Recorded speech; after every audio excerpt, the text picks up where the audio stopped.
Olá, povo de Belém, mais um podcast do Mandato Coletivo da professora vereadora Silva Letícia, sempre trazendo informações sobre a nossa cidade, sobre instituições, ONGs que estão atuando na nossa capital, trazendo pessoas com assuntos relevantes e atuais para a gente poder conversar e debater um pouco sobre esse assunto. E hoje mais uma pessoa que nós estamos trazendo hoje aqui para falar um pouquinho sobre a sua atividade aqui em Belém. Solta a vinheta.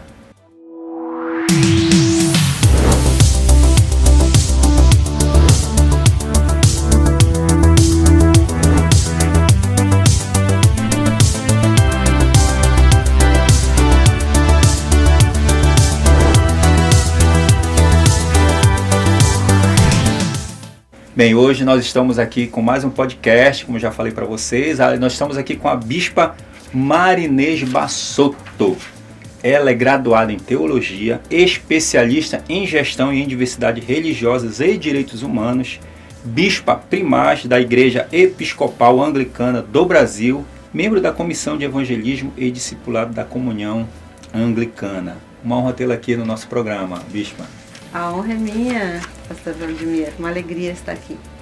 Bispa, fale um pouco da história da Igreja Anglicana aqui no mundo, como chegou no Brasil, em Belém. Olha, essa é uma longa história.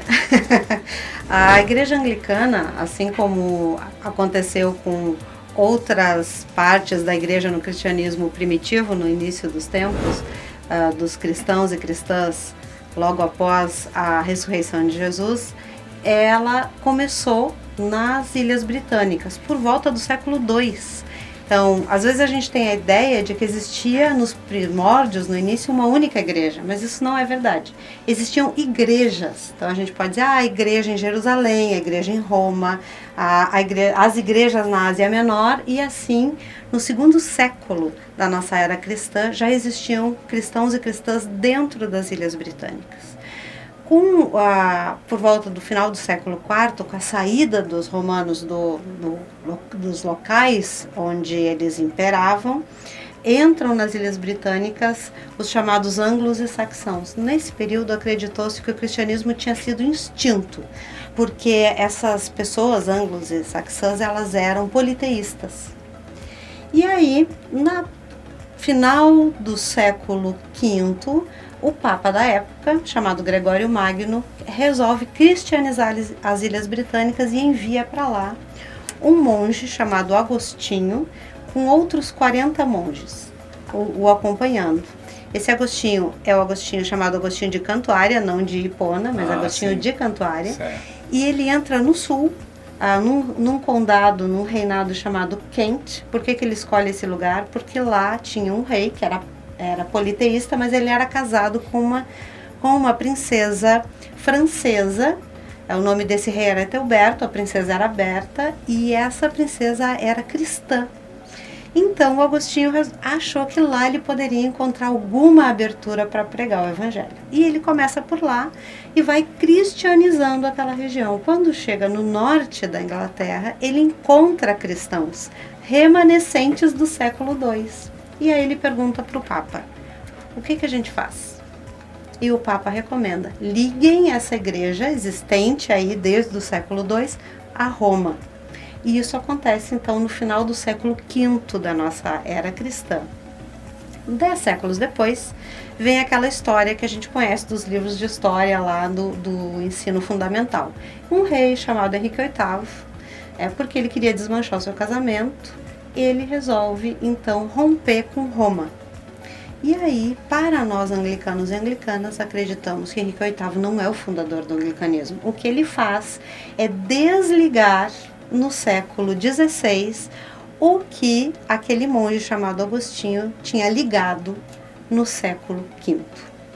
Essa igreja se espalha pelo mundo, ela é uma comunhão de igrejas, chega, então, em vários lugares e chega ao Brasil. Em duas formas. A primeira delas, no início do século XIX, como capelania para pessoas que falavam inglês. E assim ela chega no Pará.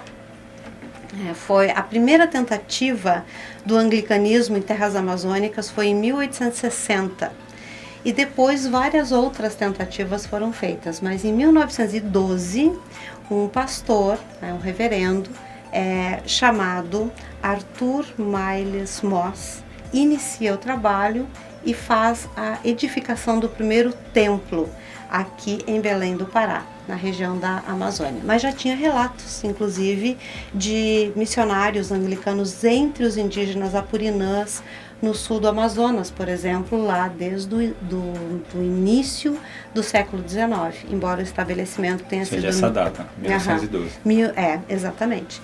E ela chega de outra forma também, junto com o chamado protestantismo de missão. As igrejas evangélicas entram no Brasil no final do século XIX, né?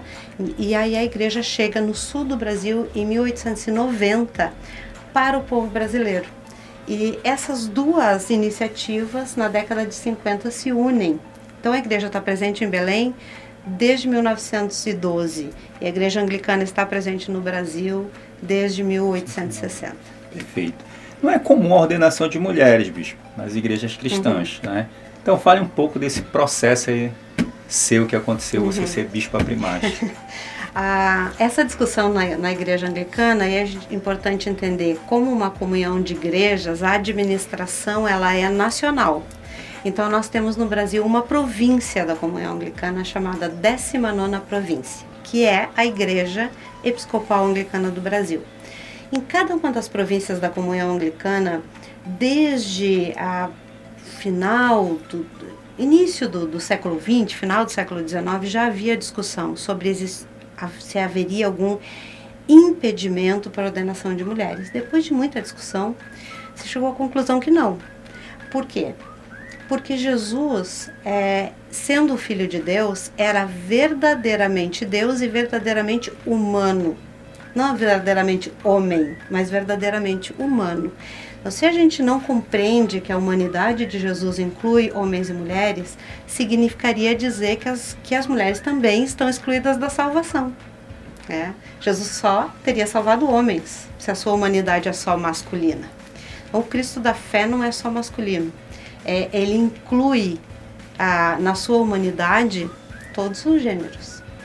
Então, a partir dessa discussão e também do acercamento bíblico que nos mostra que as mulheres estiveram presentes em todo o tempo do ministério de Jesus, a igreja chegou à conclusão de que não havia impedimento nem bíblico nem teológico. Em 1970, as primeiras ordenações começaram a acontecer. Em 1942, uma primeira mulher foi ordenada em Hong Kong. Por causa da guerra, havia necessidade das pessoas serem atendidas, especialmente em hospitais. Não havia homens, os homens estavam na guerra. Então, o bispo de lá ordenou uma mulher, o bispo anglicano de Hong Kong. A ordenação dela não foi aceita. Mas em 1970, depois de muita discussão, foi liberada a ordenação feminina na igreja como um todo. E aí as ordens daquela mulher, 30 anos depois, foram reconhecidas. No Brasil, foi em 1985, a primeira mulher foi ordenada. E eu fui sagrada bispa, sendo a primeira bispa da Igreja Episcopal Anglicana do Brasil e a primeira bispa anglicana na América do Sul.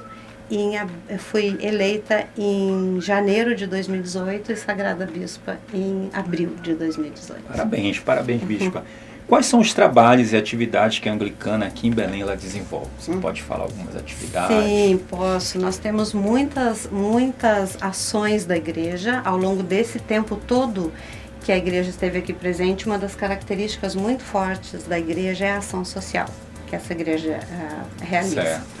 Então, nós temos, por exemplo, um curso de educadores sociais na Amazônia, que vai completar 10 anos esse ano, que forma pessoas para ação social nas suas comunidades, ensina a fazer projetos, ensina a fazer o monitoramento de projetos, a fazer orçamentos e também dá uma visão geral. Tudo custeado pela Igreja Anglicana. Tudo custeado pela Igreja Anglicana, totalmente gratuito.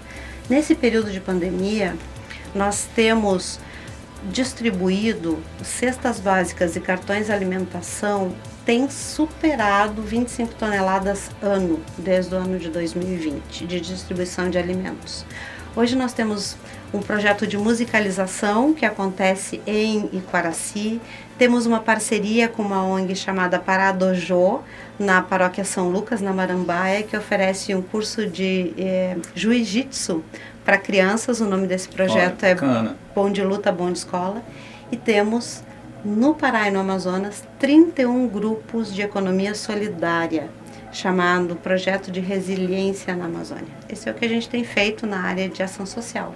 Também temos celebrações, são 4 comunidades em Belém, estamos presentes em Santa Isabel do Pará, Castanhal, Ulianópolis, Gurupá, no Amazonas e no Amapá.